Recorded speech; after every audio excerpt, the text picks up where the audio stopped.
This is a tutorial on how to use the CleverDrive with the iPhone 15 or other Apple devices that use the new Type-C connector.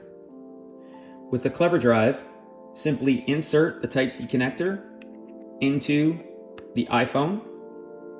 To transfer photos, select Photos, then select the actual pictures or videos that you want to go ahead and transfer to the CleverDrive, and then choose the share icon at the bottom.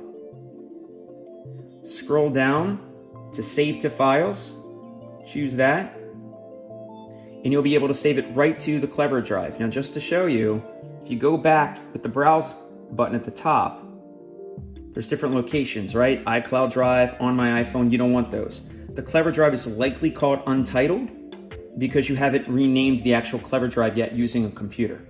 So choose that, that's the flash drive. Click Save. And it will automatically transfer all those photos and videos. Now, if you want to move photos from the CleverDrive to the iPhone 15 or another Type-C iPhone device, you can go ahead and search for the Files app. And then again, you want to make sure you're on the Untitled or whatever you've named it. And by the way, you can actually go ahead and hold that and then rename it right there on the iPhone.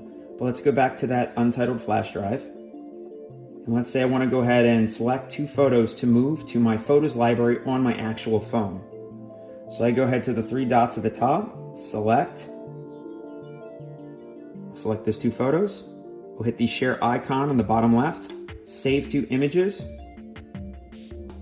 And if I scroll out and go to the Photos app, you'll see those 2 photos were saved directly to the iPhone. Super simple.